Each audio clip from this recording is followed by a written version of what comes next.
கர்த்தர் ரட்சிக்கப்பட்ட உடனே இயேசு கிறிஸ்துவின் மேல எந்த ஆசீர்வாதம் இருந்ததோ அதே ஆசீர்வாதத்தை நம்ம மேல வச்சிருக்கிறார். அதை நான் எப்படி விசுவாசிக்க போறேன், எப்படி சிந்திக்க போறேன், எப்படி யோசிக்க போறேங்கிறத மாற்றத்தை ஏற்படுத்தி கொடுக்குது. எந்த அளவுக்கு வார்த்தை கவனம் செலுத்துகிறோமோ அந்த அளவுக்கு வாழ்க்கையை மாற்றக்கூடிய ஒரு உன்னதத்தின் பலன் நம்முடைய வாழ்க்கையில உண்டாகிறது அர்த்தம். அவர் வாக்குத்தத்தம் பண்ணினார் என்றால் வாக்குத்தத்தம் பண்ணினதை அவர் நிறைவேற்றுவார்.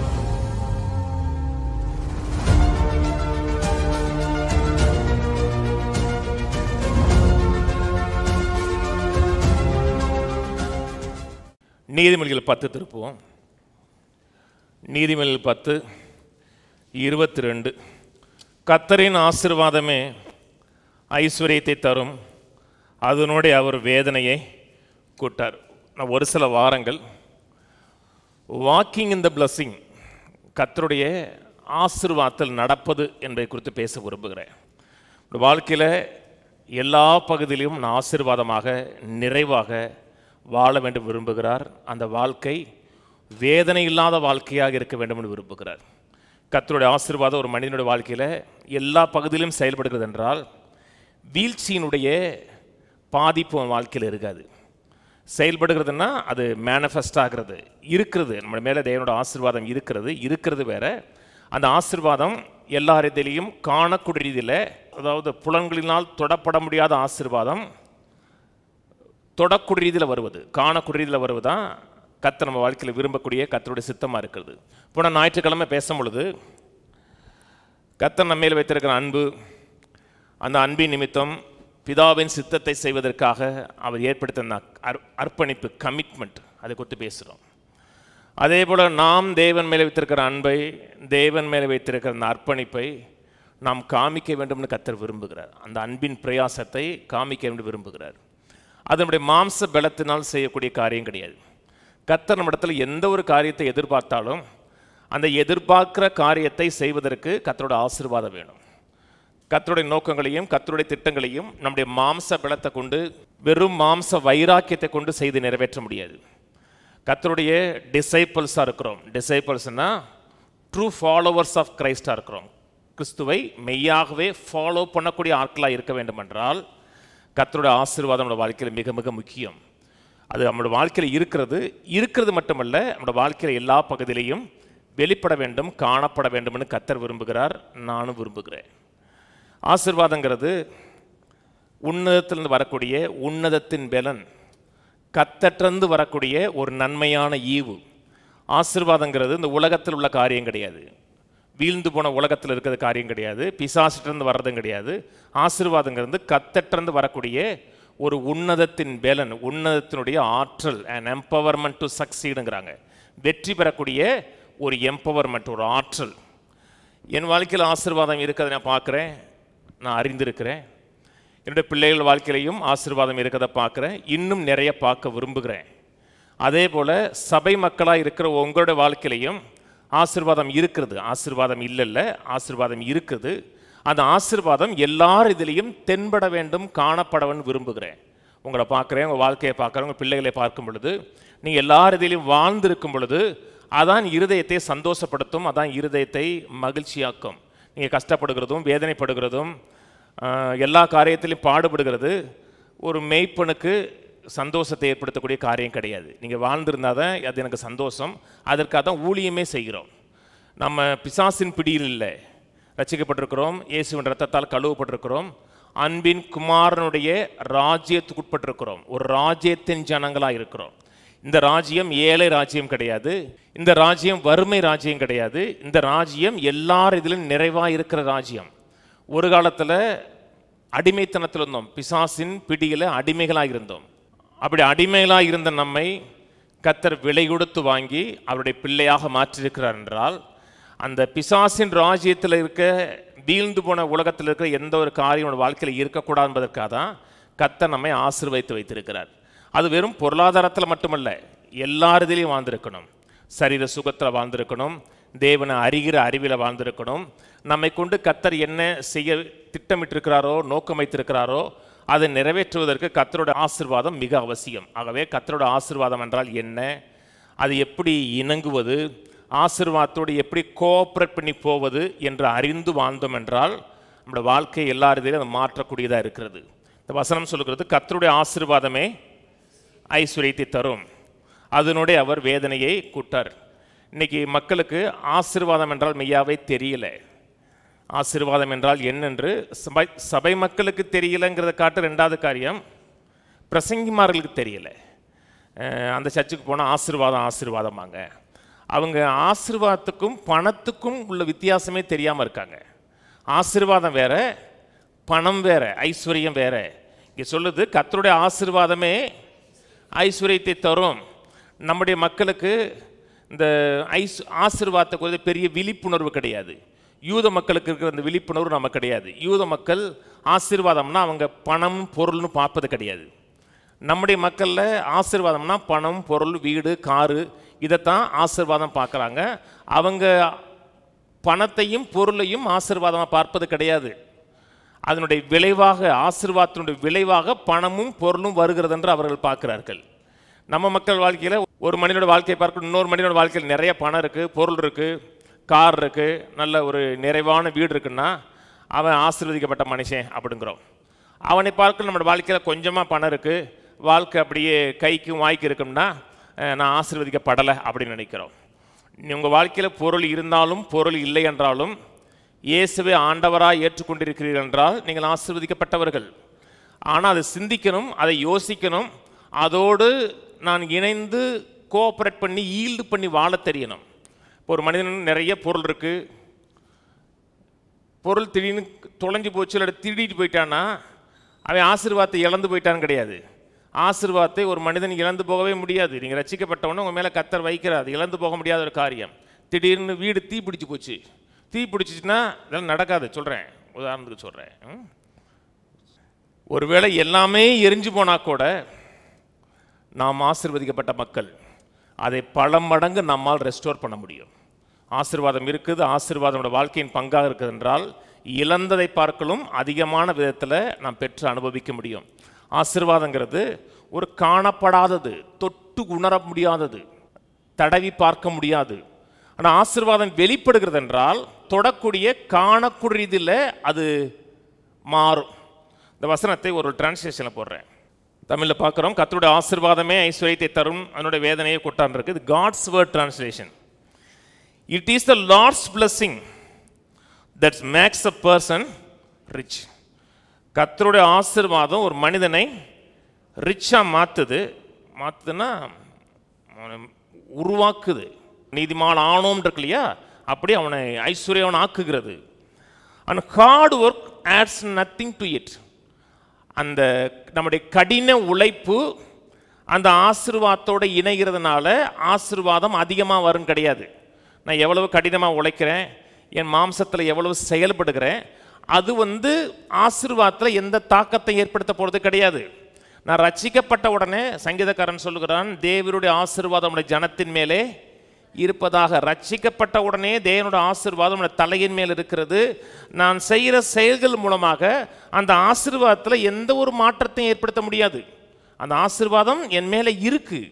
அதை நான் எப்படி சிந்திக்கிறேன், எப்படி யோசிக்கிறேன், அதோடு இணைந்து எப்படி செயல்படுகிறேன், அதோடு எப்படி என் விசுவாசத்தை மிக்ஸ் பண்ணுகிறேன், விசுவாசத்தை கலக்குகிறேங்கிறது தான், கலக்கிறேன்னா அதோட சேர்க்கிறேன் என்பது தான் என் வாழ்க்கையில் மாற்றத்தை ஏற்படுத்தி கொடுக்குது. அடுத்த டிரான்ஸ்லேஷன், இது மெசேஜ் பைபிள்.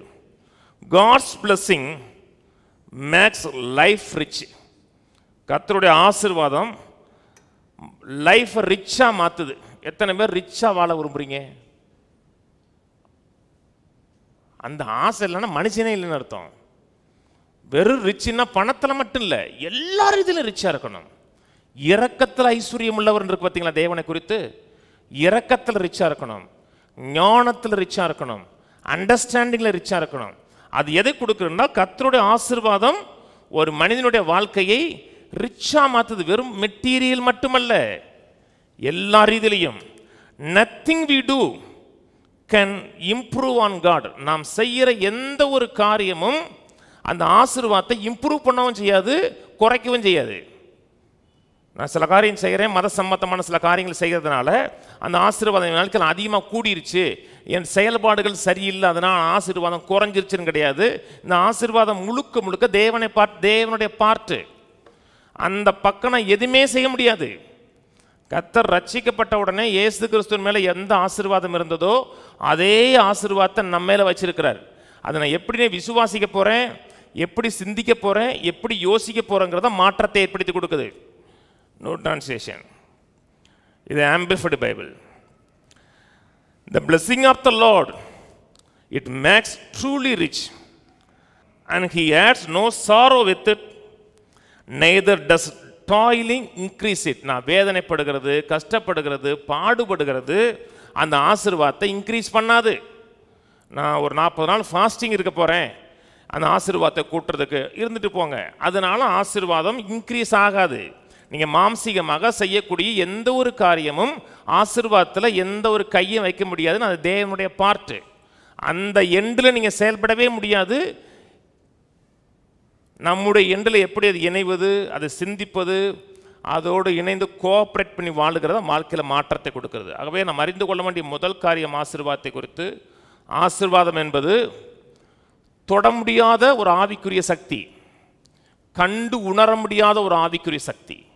அந்த ஆவிக்குரிய, அதான் முதல் காரியம். அந்த ஆவிக்குரிய சக்தி என் வாழ்க்கையில் செயல்படும் பொழுது தொட்டு உணரக்கூடிய காரியங்கள் மாற ஆரம்பிக்கிறது. சரீரத்தில் மாற்றம் ஏற்படுகிறது, பொருளாதாரத்தில் மாற்றம் ஏற்படுகிறது, குடும்பத்தில் மாற்றம் ஏற்படுகிறது. நான் சொல்கிறது புரியுதுங்களா? ரெண்டாவது காரியம், ஒரு மனிதனுடைய வாழ்க்கையில் ஆசீர்வாதம் இருக்குது என்றால் அந்த மனிதனுடைய வாழ்க்கையில் தேவனுடைய தயவு ஆப்ரேட் ஆகும். ஒரு மனிதனுடைய வாழ்க்கையில் தயவு ஆப்ரேட் ஆகுது. யாருக்குமே திறக்காத கதவுகள் அவனுக்கு திறக்கப்படுகிறது என்றால் அவனுடைய வாழ்க்கையில் ஆசீர்வாதம் செயல்படுகிறதுன்னு அர்த்தம். மனித முயற்சியினால் திறக்கப்படாத கதவுகள் தேவனுடைய தயவினால் வாசல்கள் திறக்கப்படுகிறது என்றால் அது ஆசீர்வாதம். நீங்கள் எவ்வளோதான் முயற்சி செய்தாலும் பெரிய குடும்பத்தில் பிறக்காமல் இருக்கலாம், உங்களுக்கு சரியான ஒரு பின்னணி இல்லாமல் இருக்கலாம், உங்களுடைய தாய் தகப்பன் பேரை சொன்னால் கூட சில இடத்துல அவங்களா இன்னார் பிள்ளையா வாங்க அப்படின்னு சொல்லக்கூடிய பெரிய ஒரு வம்ச வரலாறு இல்லாமல் இருந்தால் கூட தேவனுடைய ஆசீர்வாதம் உங்கள் வாழ்க்கையில் செயல்படுது என்றால் உங்களுக்காக டோர் ஓப்பன் பண்ணப்படும், வாசல்கள் திறக்கப்படும். அந்த தயவுங்கிறது வியக்கத்தக்கது. நம்மை உயர்த்துவது தேவனுடைய தயவு, நாம் முன்னேறுவது தேவனுடைய தயவு, வாழ்ந்திருப்பது தேவனுடைய தயவு. அதுக்கு மிகப்பெரிய ஒரு எடுத்துக்காட்டு யோசேப்பு. யோசேப்பு மேலே கர்த்தருடைய தயவு இருந்தது. யோசேப்புக்கு எல்லாருடைய கண்களையும் கர்த்தர் தயவை ஏற்படுத்தி கொடுத்தார். ஏன்? அந்த மனுஷன் ஆசீர்வதிக்கப்பட்ட மனுஷன். தயவு இருக்கிறதுனால வாழ்க்கையில் எதிர்ப்பு இருக்காதுன்னு கிடையாது, எதிர்ப்பு இருக்கும். கூட பிறந்த சகோதரர்களை எதிர்த்தாங்க, 1000 எதிர்மறையான காரியங்கள் வந்தது. 1000 எதிர்மறையான காரியங்கள் வந்தாலும் தயவு அவனை உயர்த்தினது. தயவு உங்கள் வாழ்க்கையில் ஆப்ரேட் ஆகுது, செயல்படுகிறது என்றால் எல்லாமே க்ளோஸ் ஆனால் கூட உயர்வோம். எந்த குடும்பம் அவனை நிராகரித்ததோ அதே குடும்பத்துக்கு தயவு வேலை செஞ்சனால உதவி செஞ்சார். கர்த்தருடைய ஆசீர்வாதத்தினால் உயர்ந்திருக்கிறோம் அப்படின்னா நம்ம இழந்தவர்களுக்கும் உதவி செய்யக்கூடிய ரீதியில் இருக்கிறோம் என்றால் ஆசீர்வாதத்தை செயல்படுகிறோம்னு அர்த்தம். போய் சிறைச்சாலையில் போட்டாங்க, சிறைச்சாலையில் போட்டால் கூட சிறைச்சாலையில் ஜெயிலர் மாதிரி இருந்தான், டாப்பில் இருந்தான். ஏனென்றால் தயவு. சிறைச்சாலை அதிகாரியுடைய கண்கள் அவனுக்கு தயவு கிடைத்ததுன்னு இருக்கு. அதுக்கப்புறம் கர்த்தர் உயர்த்தினார், உயர்த்தி போர்த்திபாருக்கு அடுத்த நிலையில் வச்சிருந்தார். இதெல்லாம் என்ன? தேவனுடைய தயவு. ஒரு மனிதனுடைய வாழ்க்கையில் தேவனுடைய தயவு செயல்படுகிறது என்றால் சூப்பர் நேச்சுரலான இயற்கைக்கு அப்பாற்பட்ட காரியங்கள் நடக்கும். லூக்கா 1ஆம் அதிகாரம் திருப்போம், 26ஆம் வசனம். 6ஆம் மாதத்திலே காபிரியேல் என்னும் தூதன் கலிலேயா உள்ள நாசரேத் என்னும் ஊரில் தாவீதின் வம்சத்தானாகி யோசேப்பு என்கிற நாமமுள்ள ஒரு புருஷனுக்கு நியமிக்கப்பட்டிருந்த ஒரு கன்னியினிடத்திற்கு தேவனாலே அனுப்பப்பட்டான். அந்த கன்னிகையின் பெயர் மரியாள். அவள் இருந்த வீட்டில் தேவதூதன் பிரவேசித்து, கிருபை பெற்றவளே வாழ்க, கர்த்தர் உன்னுடனே இருக்கிறார், ஸ்திரீகளுக்குள்ளே நீ ஆசீர்வதிக்கப்பட்டவள், ஸ்திரீகளுக்குள்ளே நீ ஆசீர்வதிக்கப்பட்டவள், அதனால் நீ கிருபை பெற்றவள். ஒரு மனிதனோட வாழ்க்கையில் ஆசீர்வாதம் இருக்கிறதுனா அவன் ஹைலி ஃபேவர்டு. தமிழில் கிருபை பெற்றவள்னு இருக்கும், ஆங்கில பைபிளில் ஹைலி ஃபேவர்டுன்னு இருக்கும். ஒரு மனிதனோட வாழ்க்கையில் ஆசீர்வாதம் இருக்குது என்றால் மற்றவங்க வாழ்க்கையில் இல்லாத ஒரு சூப்பர் நேச்சுரல் தயவு வாழ்க்கையில் செயல்படுதுன்னு அர்த்தம். அதனால தான் ஆசீர்வாதம் ரொம்ப முக்கியம். ஆசீர்வாதங்கிறது பணம் இல்லை, ஆசீர்வாதங்கிறது பொருள் இல்லை, ஆசீர்வாதங்கிறது பரலோகத்திலிருந்து இறங்கி வரக்கூடிய ஆவிக்குரிய சக்தி. எப்படி பெந்தகோஸ்தே சபையில் அந்நிய பாஷையை அதிகமாக விரும்புகிறாங்களோ, வாஞ்சிக்கிறாங்களோ, ஆவியில் நிறைய விரும்புகிறார்களோ, அதே அளவுக்கு வல்லமையானது கர்த்தருடைய ஆசீர்வாதம். எப்படி பரத்திலிருந்து ஆவியானவர் இறங்குறாரோ அதே போல் பரத்திலிருந்து ஆசீர்வாதம் வருகிறது. அந்நிய பாஷைக்கு யாருமே எதிர்ப்பு சொல்ல மாட்டாங்க பெந்தகோஸ்தே ஆட்கள். ஆனால் ஆசீர்வாதத்துக்கு எதிராக நிற்கிறாங்க. ஆசீர்வாதத்துக்கு எதிராக நிற்கிறோம்னா நம் தேவனுக்கு எதிராக போரிடுகிறோம்னு அர்த்தம். தேவனுக்கு எதிராக கலகம் பண்ணக்கூடிய ஆளாக இருக்கிறோம்னு அர்த்தம். கீழே வாசிப்போம். அவளோ அவனை கண்டு அவன் வார்த்தையினால் கலங்கி இந்த வாழ்த்துதல் எப்படிப்பட்டதோ என்று சிந்தித்து கொண்டிருந்தால் தேவதூதன் அவளை நோக்கி, மரியாளே, நீ பயப்படாதே, நீ தேவனிடத்தில் கிருபை பெற்றவள், நீ பயப்படாதே, நீ தேவனிடத்தில் கிருபை பெற்றவள்ங்கிறாரு. கிருபை பெற்றிருக்கிறோம். கிருபை வாழ்க்கையில் இருக்குது என்றால் மற்றவங்களாம் ஏங்கி தவித்த வாழ்க்கை உங்களுக்கு வாழ்க்கை எளிதாக கிடைக்கும். அன்னைக்கு பல இஸ்ரேல் தேசத்திலிருந்து ஒவ்வொரு கன்னிகை பெண்ணும் என் வயிற்றில் மேசியா பிறக்க மாட்டாரன்னு ஏங்கி தவித்தாங்க. தேவதூதன் வாலண்டியராக வந்து பேசுகிறான், நீ கிருபை பெற்றவள்னா மற்றவங்களுக்கு கிடைக்காத ஒரு ஸ்லாக்கியம் நமக்கு கிடைச்சிருக்கு, நம்முடைய பேர் பிரஸ்தாபப்பட போகிறது, பேர் மேன்மையடைய போகிறதுன்னு அர்த்தம். அதான் ஆசீர்வாதம். அதை அனுபவிக்கிறோம், சிந்திக்கிறோம் என்றால் வாழ்க்கை மாற ஆரம்பிக்கும். மூணாவது காரியம், நிறைய வேலை பார்ப்போம், கொஞ்ச நாள் பார்ப்போம். ஒரு ஆசீர்வாதம்னா என்னன்னு சொல்கிறேன். நம்ம மக்கள் ஆசீர்வாதம்னா தப்பான எண்ணம் வச்சுருக்குறாங்க. கர்த்தரிடமிருந்து ஒரு வார்த்தை வருகிறது என்றால் அது ஆசீர்வாதம். ஒரு மனிதன் உங்களை பார்த்து ஒரு நல்ல வார்த்தையை பேசுகிறார் என்றால் அது ஆசீர்வாதம். நல்ல யாரோ ஒரு தேவ மனிதனோ அல்லது யாரோ ஒரு உறவினர்களோ உங்களை நோக்கி ஒரு நல்ல கர்த்தருடைய வார்த்தையை பேசுகிறாங்கன்னா அது ஆசீர்வாதம்.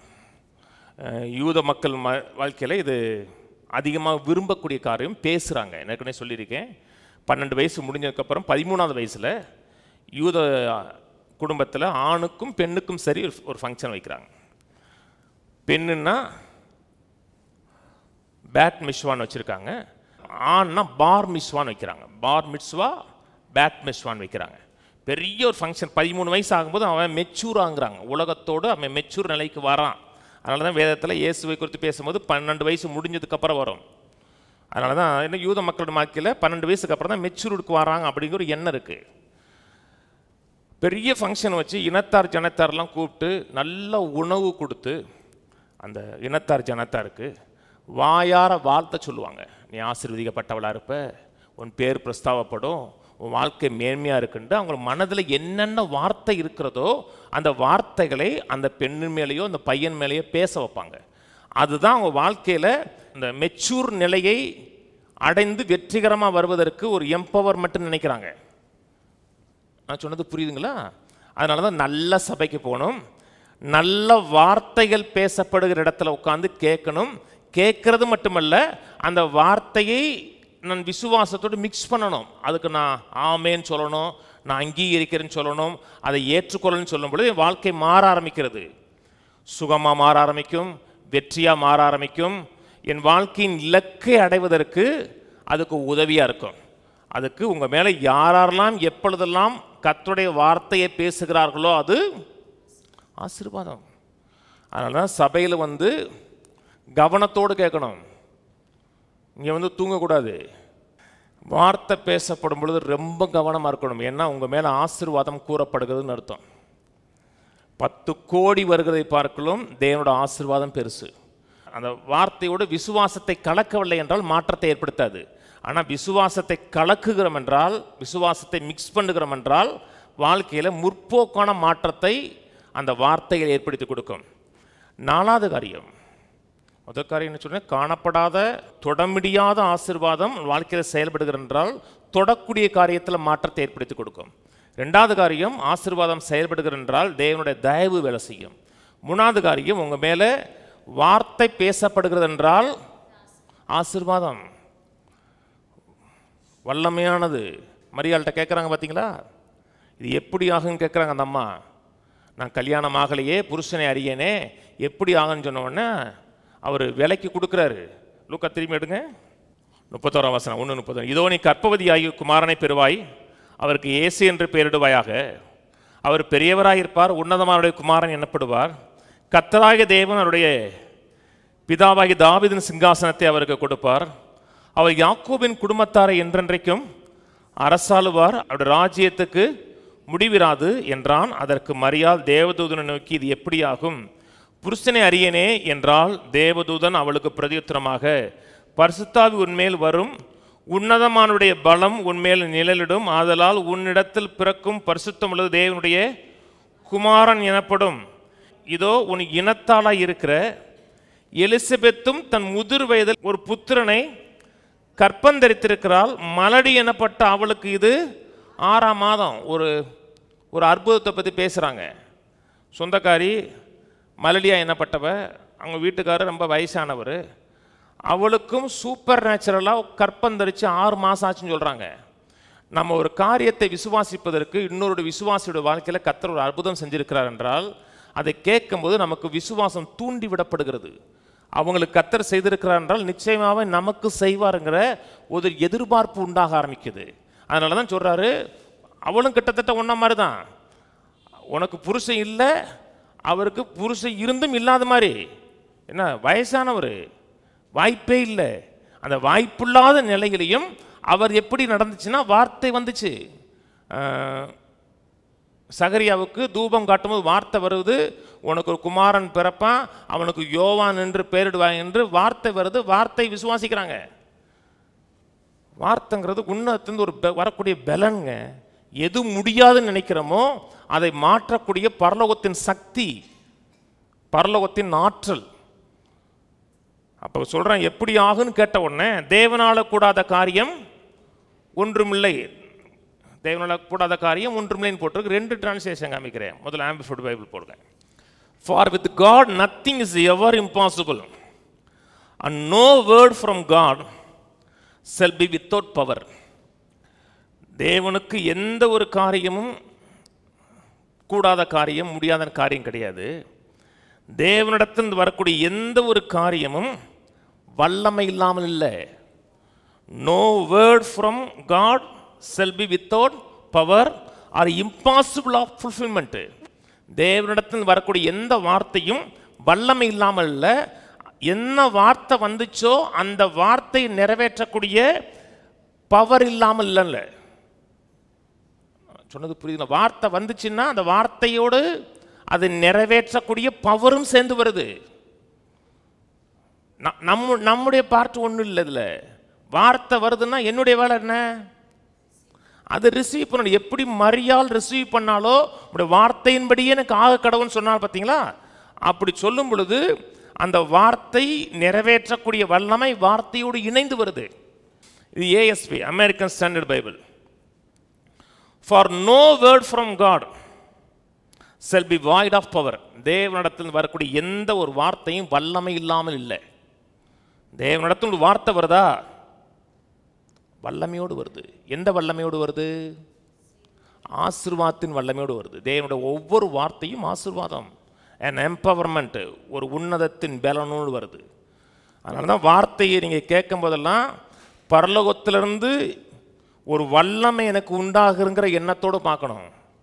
ஏதோ ஒரு வசனம் பேசுகிறாரு, வார்த்தை பேசுகிறான்னு பார்க்காம வார்த்தையை கேட்கும் போதெல்லாம் பரலோகத்திலேருந்து பெரிய பொக்கிஷம் வருது, என் வாழ்க்கையை மாற்றக்கூடிய ஒரு உன்னதத்தின் பலன் வருகுதுன்னு பார்த்தீங்கன்னா வார்த்தையை படிக்கிறது, வார்த்தையை கேட்கறது நமக்கு வித்தியாசமான அப்ரோச்சாக இருக்கும். முக்கியங்க. அதனால மக்கள் சபையில் வார்த்தைக்கு பெரிய முக்கியத்துவம் கொடுப்பது கிடையாது. சில சபையில் பாட்டு 1.5 மணி நேரம் போகும், அறிவு 1/4 மணி நேரம் போகும். அப்புறம் அவர் இப்போ நேரம் இல்லாத காரணத்தினாலே அவர் சுருக்கமாக 1/4 மணி நேரத்தில் பேசி முடிச்சிருவார்மாங்க. இவ்வளோ நேரம் ஏன் கொடுத்தீங்க? தேவையில்லையே. கர்த்தரை ஆராதிக்க வேண்டிய நேரம் இருக்கணும், அதே நேரத்தில் தேவனோட வார்த்தைக்கு அதிக கவனம் செலுத்தக்கூடிய ஆளாக இருக்கணும். எந்த அளவுக்கு வார்த்தை கவனம் செலுத்துகிறோமோ அந்த அளவுக்கு வாழ்க்கையை மாற்றக்கூடிய ஒரு உன்னதத்தின் பலன் நம்முடைய வாழ்க்கையில் உண்டாகிறதுன்னு அர்த்தம். அதே போல் மூணாவதுக்கு முதல் காரியம், தொட்டு முடர முடியாதது தேவனோட ஆசீர்வாதம். அது ஆசீர்வாதம் வெளிப்படும் போது தொடக்கூடிய காரியங்களை மாற்றத்தை ஏற்படுத்துகிறது. ரெண்டாவது காரியம், தயவு வேலை செஞ்சுன்னா ஆசீர்வாதம். மூணாவது காரியம், தேவனுடைய ஒவ்வொரு வார்த்தையும் ஆசீர்வாதம். நாலாவது காரியம், தேவனுடைய பூரண மன்னிப்பும் தேவன் நம்மை ஏற்றுக்கொள்ளக்கூடிய அந்த ஏற்றுக்கொள்ளுதலும் ஆசீர்வாதம். கர்த்தர் நம்மை கம்ப்ளீட்டாக ரிசீவ் பண்ணியிருக்கிறார், கம்ப்ளீட்டாக ஏற்றுக்கொண்டிருக்கிறார், என் பாவங்கள் அனைத்தையும் மன்னித்திருக்கிறார் என்றால் அது ஆசீர்வாதம். அதான் மிகப்பெரிய ஆசீர்வாதங்க. தேவனோட ராஜ்யத்தில் இருக்கிறோம், தேவன் நம்முடைய பாவங்கள் அனைத்தையும் மன்னித்திருக்கிறார், நம்மை முற்றுமுடிய கம்ப்ளீட்டாக ஏற்றுக்கொண்டிருக்கிறார். அதான் மிகப்பெரிய ஆசீர்வாதம். எல்லா ஆசீர்வாதத்துக்கும் தாயை போல இருக்கிற ஆசீர்வாதம். மனிதனுக்கு தேவை இருக்கு. உணவு அவசியமா, உடை அவசியமா, இருக்கு இடம் அவசியமா, அதை பார்க்கலாம் அதிக அவசியம். நாம் மற்றவர்களால் ஏற்றுக்கொள்ளப்படுகிறேங்கிற உணர்வு அவனுக்கு அதிக அவசியம். கல்யாணம் முடிஞ்சிருச்சு, உங்கள் வீட்டுக்காரர் 3 வேளை சோறு கொடுக்குறாரு, ட்ரெஸ்ஸு வாங்கி கொடுக்குறாரு, தங்கிறதுக்கு வீட்டில் இருக்கீங்க. அவரால் நீங்கள் ஏற்றுக்கொள்ளப்படலை அப்படிங்கிற எண்ணம் இருக்கும் பொழுது ஒரு சந்தோஷமாக இருக்குமா? ஒரே வீட்டில் இருக்கங்க, சாப்பிட்றவங்க தூங்குறங்க, தேவைக்கு துணி எடுத்து கொடுப்பாருங்க, அவர் அங்கிட்டு இருக்கிறார் அங்கிட்டு இருக்கிறோம் அப்படின்னா உங்களுக்கு பெரிய சந்தோஷத்தை ஏற்படுத்தி கொடுக்காது. பிள்ளைகள் இருக்காங்க, பிள்ளைகளுக்கு என் தாய் தகப்பன்மார்களால் நான் ஏற்றுக்கொள்ளப்பட்டிருக்கிறேன், அங்கீகரிக்கப்பட்டிருக்கிறேன் உணர்வு பிள்ளைகளுக்கு அவசியம். அப்படின்னா தான் பிள்ளைகள் அந்த இடத்துல தலை தோங்க முடியும், வெற்றிகரமாக வாழ முடியும். உணவை பார்க்கலும், உடையை பார்க்கலும், இருப்பிடத்தை பார்க்கலும் நான் ஒருவரால் அங்கீகரிக்கப்பட்டிருக்கிறது தான் மனிதனுடைய மிகப்பெரிய அடிப்படை தேவை. என்னை நேசிக்கிறதுக்கு ஒருத்தருமே இல்லை, என்னை ஏற்றுக்கொள்றதுக்கு ஒருத்தருமே இல்லை, வாழ்க்கை வந்து விரக்தியான வாழ்க்கையாக மாறிடும். கர்த்தர் மன்னிக்கலைங்க, முற்றுமுடிய மன்னிச்சிருக்கிறாருங்க. வேதம் சொல்லுகிறது, எபேசியர் 1ஆம் அதிகாரத்தில் வாசிக்கேன், எபேசியர் 1 4ஆம் வசனத்தை வாசிக்கிறேன். தமக்கு முன்பாக நாம் அன்பில் பரிசுத்தம் உள்ளவர்களும் குற்றமில்லாதவர்களுமாய் இருப்பதற்கு அவர் உலக தோற்றத்திற்கு முன்னே கிறிஸ்துவுக்குள் நம்மை தெரிந்து கொண்டபடியே பிரியமானவருக்குள் தாம் நமக்கு தந்தரலின தம்முடைய கிருபையின் மகிமைக்கு புகழ்ச்சியாக தம்முடைய தயவுள்ள சித்தத்தின்படியே நம்மை இயேசு கிறிஸ்து மூலமாய் தமக்கு சுவிகார புத்திரராகும்படி முன்குறித்திருக்கிறார். தமிழில் அது ஏதோ ஒரு விதமாக மொழிபெயர்த்து வச்சுருக்காங்க. அதை இந்த 5ஆம் வசனத்தில் பிரியமானவருக்குள் தாம் நமக்கு தந்தரலின்னு இருக்கு இல்லையா? நல்ல ஒரு ஆங்கில பைபிள் படித்து பார்த்தீங்கன்னா we are accepted in the beloved இருக்கும். கர்த்தர் நம்மை பிரியமானவருக்குள் ஏற்றுக்கொண்டிருக்கிறான் இருக்கும். கர்த்தர் நம்மை அங்கீகரிச்சிருக்கிறார், ஏற்றுக்கொண்டிருக்கிறார். எப்படி ஏற்றுக்கொள்ள? எந்த நிலையிலும் ஏற்றுக்கொண்டிருக்கிறார். நம்ம ஏற்றுக்கொண்டது மட்டுமல்ல, கம்ப்ளீட் ஃபர்கிவ்னஸ் கொடுத்துருக்கார், முற்று முடிய நம்மை மன்னித்திருக்கிறார். ரட்சிக்கப்பட்டிருக்கிறோம், நான் பாவமே செய்யலை, கர்த்தருடைய வார்த்தைக்கு விரோதமாக நான் ஒரு நாள் கூட நடந்து கொள்ளணும்னு நீங்கள் ஒரு நாள் கூட சொல்ல முடியாது. பாவமே செய்யலை, பொய் சொல்கிறது பாவம், எத்தனையோ பாவங்கள் இருக்கு, பல பேர் தவறி இருக்கிறோம். அப்படி தவறினால் கூட வேதம் சொல்லுகிறது இரக்கத்தை பெறவும் ஏற்ற சமயத்தில் சகாயம் செய்யும் கிருபை அடையவும் தைரியமாக கிருபாசன தண்டையிலே கிட்டி சேர கடவுள் இருக்கு. அது என்னது? ஆசீர்வாதம். பழைய ஏற்பாட்டு பரிசுத்தவான்கள் போக முடியாத தேவ சமூகத்தில் போக முடியும், நாம் நிற்க முடியும், அவரோட பேச முடியும், அவரோட அன்பையும் அரவணைப்பையும் நான் பெற்று அனுபவிக்க முடியும். அதான் ஆசீர்வாதம், மிகப்பெரிய ஆசீர்வாதம். ஏற்றுக்கொண்டிருக்கிறார், முற்றிலுமாக மன்னிச்சிருக்கிறார். இந்த உணர்வு தான் வாழ்க்கை தொடர்ந்து போக வைக்குது, முன்னேறி போக வைக்குது. மன்னிக்கப்பட்டிருக்கிறேங்கிற பூர்ண நிச்சயம் இல்லைன்னா கில்ட் உண்டாயிரும், காண்டம்னேஷன் உண்டாயிரும், குற்ற உணர்வு, அவமானத்தின் உணர்வு உண்டாயிரும். தேவனிடத்தில் வரக்கூடிய வார்த்தை ஆசீர்வாதம், தேவனோட தயவு ஆசீர்வாதம். ஆசீர்வாதம் வெளிப்படுது என்றால் பொருள்களில் மாற்றத்தை ஏற்படுத்தி கொடுக்கிறது. முதல்ல உணரப்படாதது வாழ்க்கையில் வெடிப்புன்னு ஆசீர்வாதம். ரெண்டாவது காரியம் தயவு ஆசீர்வாதம். பேசப்படுகிற வார்த்தை ஆசீர்வாதம். தேவனால் முற்றிலுமாக மன்னிக்கப்பட்டிருக்கிறோம், ஏற்றுக்கொள்ளப்பட்டிருக்கணும் ஆசீர்வாதம். 5வது காரியம் தேவனுடைய வாக்குத்தத்தங்கள் நம்ம மேலே கூறப்படுகிற ஆசீர்வாதம். வார்த்தை மட்டுமல்ல, தேவனுடைய ஒவ்வொரு ப்ராமிஸும் ஆசீர்வாதம். வேதம் சொல்லுகிறது, தேவனுடைய வாக்குத்தத்தங்கள்லாம் கிறிஸ்து இயேசுவுக்குள் ஆம் என்றும் அவருக்குள் ஆமென் இருக்கிறது. தேவனுடைய ஒவ்வொரு வாக்குத்தத்தமும் ஆசீர்வாதம். வாக்குத்தத்தம் உங்களை நோக்கி ஒன்று வருதா, அது என்னது? ஆசீர்வாதம். ஒரு மனிதன் மெய்யான விதத்தில் உங்களை நோக்கி ப்ராஃபஸி சொல்றார், தீர்க்கதரிசனம் சொல்றாருன்னா ஆசீர்வாதம். தீர்க்கதரிசனம்னா கர்த்தருடைய வாயாக இருந்து ஒரு பேசுறார் என்றால் அது ஆசீர்வாதம். ஆனால் சொன்னது புரியுதுங்களா? ஆசீர்வாதம்னா தலையில் சிலுவை போட்டு போறதில்லை. வசனம் பேசப்படணும், அல்லன்னா தேவனிடத்திலிருந்து ஒரு ப்ரொஃபட்டிக் வேர்டு வந்துருச்சுன்னா அது ஆசீர்வாதம். சில வார்த்தைகள் படிப்போம். ரோமர் 4 திருப்புவோம். ரோமர் 4:21. தேவன் வாக்குத்தத்தம் பண்ணினதை நிறைவேற்ற வல்லவராய் இருக்கிறார் என்று முழு நிச்சயமாய் நம்பி. தேவன் எதை வாக்குத்தத்தம் பண்ணினாரோ அதை அவர் நிறைவேற்றுவார். இது என்னுடைய வேலை என்ன? அதை நான் விசுவாசிக்கணும், அதை ஏற்றுக்கொள்ளணும், அதோடு என் விசுவாசத்தை மிக்ஸ் பண்ணணும். அதான் என்னுடைய வேலை. அதை நிறைவேற்றுறது அவருடைய வேலை. அது எப்படி நிறைவேறும், எந்த விதத்தில் நிறைவேறும் என்று நான் கலங்குறேன், தவிக்கிறேன், யோசிக்கிறேன் என்றால் அப்போ நடக்காது. நான் மிக்ஸ் பண்ணலை, விசுவாசத்தை மிக்ஸ் பண்ணலை, கவலையை மிக்ஸ் பண்ணுறேன்னு அர்த்தம். அவர் வாக்குத்தத்தம் பண்ணினார் என்றால் வாக்குத்தத்தம் பண்ணினதை அவர் நிறைவேற்றுவார். அது எப்படி நிறைவேற்றுவார்? தேவையே கிடையாது. அன்றைக்கி ஆண்டவர் சொன்ன இஸ்ரவேல் மக்களுக்கு 30 லட்சம் மக்களுக்கு நான்வெஜ் கொடுப்பேன். மோசே கணக்கு போட்டார்.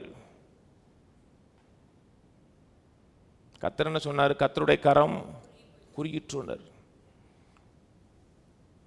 ஒரு மாதம் முழுவதும் 30 லட்சம் பேருக்கு நான்வெஜ் போட்டால் கூட அட வல்லமை குறையாது. எப்படி போடுவார்? அது நம்ம வேலையே கிடையாது. எந்த விதத்தில் போடுவார்? நம்ம வேலை கிடையாது. ஏன் வேலை என்ன? சொன்னார் என்றால் ஆமேன்னு சொல்லணும். ஒரு வாக்குத்தத்தம் வருதா, ஆண்டவரே இதன் வாழ்க்கை நிறைவேற்றுவீங்களாம் கேட்டால் கர்த்தர் எஸ்ஸும்பர். நான் என்ன சொல்லணும்? ஆமேன்னு சொல்லணும். ஆமேன் ஆண்டவரே என் வாழ்க்கை நிறைவேறும். எப்படி நிறைவேறும்? வேலையே கிடையாது. டாக்டர் போயிருக்கலாம், குழந்தை இல்லாமல் இருக்கலாம், ஆணுக்கும் பெண்ணுக்கும் கூட மெடிக்கலாக இம்பாசிபிளாக இருக்கலாம். கர்த்தர் வார்த்தை கொடுத்துட்டாருன்னா அவர் நிறைவேற்றுவார். நான் யோசிக்கவே கூடாது. எப்படி நிறைவேற்றுவார், எந்த விதத்தில் நிறைவேற்றுவார், அது என் பார்ட்டே கிடையாது. நம்ம அதுக்கப்புறம் தான் ரொம்ப கலங்கும், கால்குலேஷன் போடுவோம். சர்ச் பில்டிங் ஆரம்பம் இந்த ஆகஸ்ட் ஸ்டார்ட் பண்ணிடும். அப்படியும் 2.5 கோடி வேணும். இதுவரைக்கும் கணக்கு பார்க்கவே இல்லை. நான் எப்படி யார் கொடுப்பா, உங்களெல்லாம் பார்த்தீங்கன்னா எனக்கு விசுவாசமே வரலை, பயமாக தான் இருக்குது. பார்த்தோம்னா நடக்குமா நடக்காதான்னு. உங்களை பார்த்தேன்னு வச்சுங்களேன் புர்ருன்னு ஆயிரும். அவ்வளோதான். அவர் தான் பார்க்குறேன். எப்படி நிறைவேற்றுவார்? அவர் நிறைவேற்றுவார். அவர் திட்டமிட்டிருக்கிறார் என்றால் திட்டமிட்டதை, ஆலோசனை அவர் நிறைவேற்றுவார். ஏன் வேலை என்ன? விசுவாசத்தை மிக்ஸ் பண்ணணும், அதோட சேர்ந்து ஆமேன்னு சொல்லணும். அவ்வளோதான். இதெல்லாம் பழகுங்க. நான் கலங்குறேன், தவிக்கிறேன், நைட்டு 2 மணிக்கு எந்திரிச்சு தூங்காமல் முட்டத்தையே பார்த்துட்டு இருந்தேன்னா ஒன்றும் நடக்காது. நிறைவேற்றுவார்னு முழு நிச்சயம் இருக்கா? அப்படின்னா சோத்திரத்தை போட்டுறணும் முன்னாடியே. ஆண்டவரே பணத்தேவை நிறைவேற்றினதுக்கா நன்றி, சுகமாக்கினதுக்கா நன்றி, என் வாழ்க்கையில் அற்புதங்களை செய்ததுக்கா நன்றின்னா வார்த்தை விசுவாசித்த மிக்ஸ் பண்ணிட்டோன்னு அர்த்தம். நிறைவேற்றுது அவருடைய வேலை. சங்கீதம் 89 இருப்போம். சங்கீதம் 89:34. என் உடன்படிக்கை மீறாமலும் என் உதடுகள் விளம்பினதை மாற்றாமலும் இருப்பேன். உடன்படிக்கை மீற மாட்டேன். தேவன் ஒரு வார்த்தை சொன்னார் என்றால் அது உடன்படிக்கை. சொன்ன வார்த்தையை எந்த சூழ்நிலையிலும் கர்த்தர் மாற்ற மாட்டார். ஒரு வாக்குத்தத்தம் கொடுத்தாரா? ஒண்ணுமே கொடுக்கலையா? ஏதோ காரியத்தை யோசிச்சிருப்பீங்க, ஒரு வசனம் அப்படியே உங்கள்கிட்ட உள்ளேருந்து பேசியிருக்கோம். ஏன்னா பல வசனங்கள் பேசியிருக்கு. ஒரு பிரச்சனைக்கு நிற்பீங்க, கர்த்தர் ஒரு வேர்டு கொடுத்த உடனே பிரச்சனையே தீர்ந்தது மாதிரி தெரியும். அப்போ வார்த்தை வந்துருச்சுன்னு அர்த்தம். அது வார்த்தை கொடுத்துட்டாருன்னா அந்த வார்த்தைக்கு அதுக்கு அவர் கட்டப்படுகிறார்னு அர்த்தம். வார்த்தையினால் அவர் கட்டப்படுகிறார். அந்த வார்த்தையை அவரால் உடைக்க முடியாது. அது நிறைவேற்றலைன்னா அவர் செத்து போயிடணும்.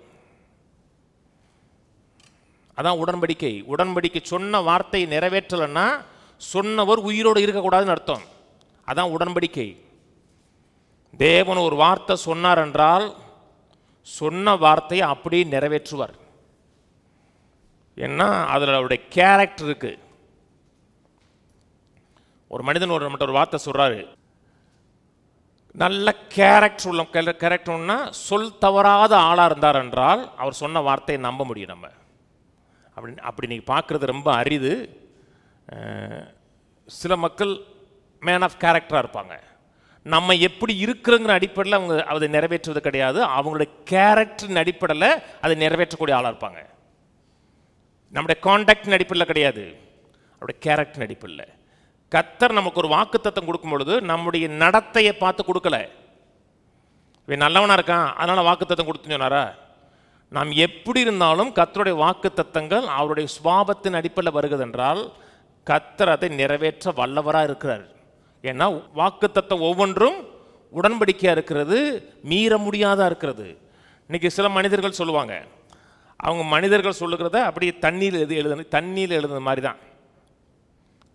தண்ணியில் எழுத முடியும்? எழுத முடியாது. அது நிற்காது.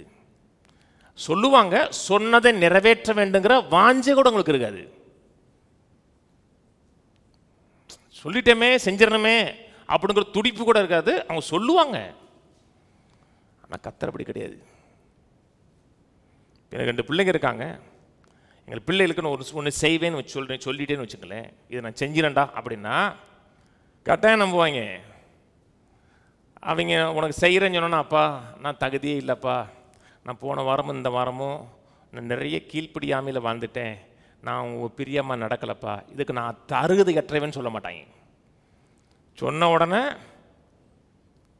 அப்படி தலையை மட்டும் ஆட்டி போவாங்க. சிலர் சரியுமாங்க. ஏன்னா அவனுடைய கான்டாக்ட் அடிப்படையில் சொல்கிறேன், என்னுடைய கேரக்டர் அடிப்படையில் சொல்கிறேன். இது செய்வேன்னு சொன்னா செய்வேன். அவன் எப்படி இருக்கான் இல்லை, அது 2வது காரியம். என்னை பார்க்கலும் தேவன் 10,000 முறை உத்தமர். சொல்லியும் செய்யாதிருப்பாரா, வசனித்தும் நிறைவேற்றாமல் இருப்பார் என்றால் தேவன் சொல்லுகிறார் என்றால் சொன்ன ஒவ்வொரு வார்த்தையும் அவர் நிறைவேற்ற வல்லவர். என்னுடைய வேலை என்ன, எப்படி நிறைவேற்றுவார், அது என் பார்ட்டே கிடையாது. என்னுடைய பார்ட் என்ன, வார்த்தை வந்துருச்சுன்னா ஆசீர்வாதம் வந்துருச்சு, அது செய்து நிறைவேற்றக்கூடிய பலன் வந்துருச்சுன்னு அர்த்தம். சக்தி வந்துருச்சுன்னு, உன்னதத்தின் பலன் வந்துருச்சுன்னு அர்த்தம். அப்புறம் நான் அதோட செயல்படணும், தேங்க்ஸ் பண்ணணும், அதோட கோஆப்ரேட் பண்ணி வாழ்ந்தேன்னா அந்த வாழ்க்கை என் வாழ்க்கையில் மாற்றத்தை ஏற்படுத்தி கொடுக்கும். பொருளாதாரத்தை மாற்றத்தை ஏற்படுத்தி கொடுக்கும், சுகத்தில் மாற்றத்தை ஏற்படுத்தி கொடுக்கும். அதை விசுவாசித்தேன்னா முன்கூட்டியே நன்றி சொல்ல ஆரம்பிச்சிடுவேன். தேவையில்லை சந்தித்துக்கா நன்றி அப்பா, நானும் இப்படி தான் சொல்கிறேன். 2.5 கோடி கொடுத்ததுக்கா நன்றி அப்பான்னு சொல்கிறேன். 2.5 கோடிலாம் ஒன்றுமே இல்லைங்க. போன வாரம் அந்த நாய் வாங்கினதை பற்றி சொன்னேன். ஞாயிற்றுக்கிழமை 50 கோடிக்கு வாங்கியிருக்கான். போகிற வழியில் 5 கோடியா 50 கோடியா நமக்கு திணறி இருந்தேன். போகிற வழியில் பார்க்க சொன்னேன், பாடுறான்னா அவன் 10 கோடிக்கு ஒரு நாய் வாங்கியிருக்கான், 12 கோடிக்கு நாய் வாங்கியிருக்கான், 8 கோடிக்கு ஒரு நாய் வாங்கியிருக்கான். நாய்ங்க, நாய் பிரியனா இருப்பான் இருக்க. நமக்கு 2.5 கோடினா பெருசா தெரியுது. நன்றி சொல்லுங்க. கர்த்தருக்கு எதுவுமே பெருசு கிடையாதுங்க. பூமியும் அது நிறைவும் கர்த்தருடையது, கர்த்தருடையதெல்லாம் நம்முடையது. கர்த்தர் சொல்லிட்டாரா, சோத்திரம் போட்டுட்டே இருக்கணும். சோத்திரம் ஆண்டவரே, சோத்திரம் ஆண்டவரே, சோத்திரம் ஆண்டவரன்னா அவருடைய உண்மை தன்மை மேலே நம்பிக்கை வச்சிருக்குன்னு அர்த்தம். அதனால தான் கர்த்தர் சொன்னார், சிறு பிள்ளை போல் மனம் திரும்பவில்லை என்றால் தேவனுடைய ராஜ்யத்தில் பிரவேசிக்க முடியாதுன்னு மெய்யாகவே சொல்லுகிறேன். சின்ன பிள்ளைகள்லாம் ரொம்ப ஆலோசிக்காது, யோசிக்காது. அப்பா செய்வான்னா அப்பாவோட பேங்க் ஸ்டேட்மெண்ட் எடுத்து பார்க்காது, இருந்தாலும் செய்வாரா, பணம் இருக்கான்னு பார்க்காது. அவர் வேலை அது. வேணா உங்களுக்கு ஸ்டேட்மெண்ட் எடுத்து பார்க்க தெரியும்னா ஸ்டேட்மெண்ட் எடுத்து பாருங்கள், பரலோகத்தில் எவ்வளோ இருக்குன்னு. அவ்வளோ தில்லு இருந்தால் பார்த்து பாருங்கள். கோடிக்கணக்கான செலவு வச்சிருக்காரு அவர். அனைத்தும் நம்முடையதுங்க. தேவையானது என்ன, ஒரே ஒரு வார்த்தை, இந்த நூற்றுக்கதிவு சொன்னா பார்த்தீங்களா, ஒரு வார்த்தை வந்துச்சுன்னா ஆசீர்வாதம் வந்துருச்சு, வேலைக்காரன் பொழைச்சிருவான், செத்து இருந்தால் கூட பொழைச்சிருவான். ஏன்னா அது எம்பவர்மெண்ட்டு. அதனால தான் ஆச்சரியப்பட்டார். இப்படிப்பட்ட விசுவாசத்தை இஸ்ரவேல் மக்கள் மேலே பார்க்கலன்றார். தேவன் சொல்லுகிற ஒவ்வொரு வார்த்தையும் ஆசீர்வாதம். இன்றைக்கி ஏன் யூத ஜனங்கள் அவ்வளவு பவர்ஃபுல்லாக வாழ்கிறாங்கன்னா, ஒவ்வொரு சனிக்கிழமையும் அப்பா பிள்ளைகளை ஆசீர்வதிக்கிறார். முக்கியங்க. முன்னாடிலாம் போகும்போது, ஸ்கூலுக்கு போகும்போது கை வச்சு ஜெபம் பண்ணிட்டு போவேன். இப்போ அப்பா போயிட்டு வரேன்னு போயிடறாங்க. முன்னாடி ஒவ்வொரு நாளும் ஸ்கூலுக்கு போகும்போது 2 பேருக்கு தலையில் கை வச்சு ஜெபம் பண்ணி அனுப்பிவிடுவேன். அது ஆசீர்வாதங்க. ஒரு தகப்பன் தன் பிள்ளை மேலே பேசுகிற ஒவ்வொரு வார்த்தையும் ஆசீர்வாதம். நல்ல வார்த்தைகள் முழுவதும் ஆசீர்வாதம். நம்ம பேசுகிறதே ஆசீர்வாதம்னா, பரலோக தகப்பன் நம்ம நோக்கி பேசுகிற ஒவ்வொரு வார்த்தையும் ஆசீர்வாதம். அது என் ஒன்றுக்கு வாங்க. சில காரியங்களை வெவ்வேறு கோணத்தில் வேறு இடத்துல பேசியிருப்பேன். அது என் 1ஆம் அதிகாரத்தில் தான் முத ஆசீர்வாதங்கிற வார்த்தை வருது. ஆசீர்வாதம் என்றால் என்னன்னு அறிஞ்சுக்கணும். ஆசீர்வாதம் எப்படி ரிலீஸ் ஆகுது, எப்படி வெளிப்படுகிறதுன்னு அறிந்து கொள்ளணும். வாக்குத்தத்தம் ஆசீர்வாதம், தேவனுடைய ஒவ்வொரு வார்த்தையும் ஆசீர்வாதம். அது என் 1. 20ஆம் வசனம். பின்பு தேவன் நீந்தும் ஜீவ ஜந்துக்களையும் பூமியின் மேல் வானம் என்கிற ஆகாய விரிவிலே பறக்கும் பறவைகளையும் ஜலமானது திரளாய் ஜனிப்பிக்க கடவுது என்றார். தேவன் மகா மச்சங்களையும் ஜலத்தில் தங்கள் தங்கள் ஜாதியின்படியே திரளாய் ஜனிப்பிக்கப்பட்ட சகலவித நீர்வாழும் ஜந்துக்களையும் சிறகுள்ள ஜாதி ஜாதியான சகலவித பட்சிகளையும் சிருஷ்டித்தார். தேவன் அது நல்லது என்று கண்டார். தேவன் அவைகளை ஆசீர்வதித்து, நீங்கள் பலுகி பெருகி சமுத்திர ஜலத்தை நிரப்புங்கள் என்றும் பறவைகள் பூமியிலே பெருக கடவது என்றும் சொன்னார். ஆசீர்வாதம்னா சொல்றது, பெருக கடவது, விருத்தி அடைய கடவது, திரளாய் உண்டாக கடவது என்று முற்போக்கான காரியங்களே சொல்லுவது. பிற்போக்கள் அல்ல. பெருக கடவது, பழுக கடவது, விருத்தியாய கடவுது என்று சொன்னோம்னா என்ன? ஆசீர்வாதம். ஆசீர்வாதங்கிற வார்த்தை பழைய ஏற்பாட்டில் பராக்குங்கிற வார்த்தை, புதிய ஏற்பாட்டில் ஈலோகியான வார்த்தை. ஈலோகியானா ஸ்பீக் வெல்னு அர்த்தம். நல்லதை பேசு. தேவன் நம்மை நோக்கி ஒரு நல்ல வார்த்தையை பேசுகிறார். உன்னை ஆசீர்வதிப்பேன், உன்னை பெருக பண்ணுவேன், உன்னை வாளாக்காமல் தலையாக்குவேன் சொன்னார்னா அது என்னது? ஆசீர்வாதம். கோடி பணத்தை பார்க்கலும் அது ஆசீர்வாதம். இன்னைக்கு மக்கள் மத்தியில் நான் உங்கள் வீட்டுக்கு வர்றேன், உங்களை ப்ளஸ் பண்ண விரும்புகிறேன்னா மனதில் என்ன இருக்கும்? 1 லட்சம் கொண்டு வருவாரோ அப்படி தான் நினைப்போம். பணத்தை பார்க்கலும் எது பெருசுன்னா வாயிலிருந்து வர்ற வார்த்தைகள், அதான் பெருசு. அப்புறம் மனுஷனை படைக்கிறார். 1:26. பின்பு தேவன் நமது சாயலாகவும் நமது ரூபத்தின்படியும் மனுஷனை உண்டாக்குவோமாக. உண்டாக்குவதற்கு முன்பாக பேசினார். மனுஷனை உண்டாக்க போறதை பேசினார். மனுஷன் எப்படி உண்டானா? ரியல் மனுஷன் எப்படி உண்டானா? பேசி உண்டானா. சரீரம் தான் கையில் உருவாக்கப்பட்டுச்சு. ரியல் மனுஷன், ஆவி மனுஷன் எப்படி உண்டானா? பேசிதான் உண்டானா. பேசினார். சரீரத்தை தான் மண்ணில் வச்சினார். அவனை பேசினார். பேசி உருவாக்கி, நீ பழுகி பெருகி பூமி நிரப்பி கீழ்ப்பிடித்து அது ஆண்டுகொள்ளுங்க என்று சொல்லி ஆசீர்வதித்தான் இருக்கு. சொல்லி தேவன் அவர்களை ஆசீர்வதித்தார். 2ஆம் அதிகாரம் 2:1 வசனத்தில், இவ்விதமாய் வானமும் பூமியும் அவைகளின் சர்வ சேனையும் உண்டாக்கப்பட்டு தீர்ந்தன.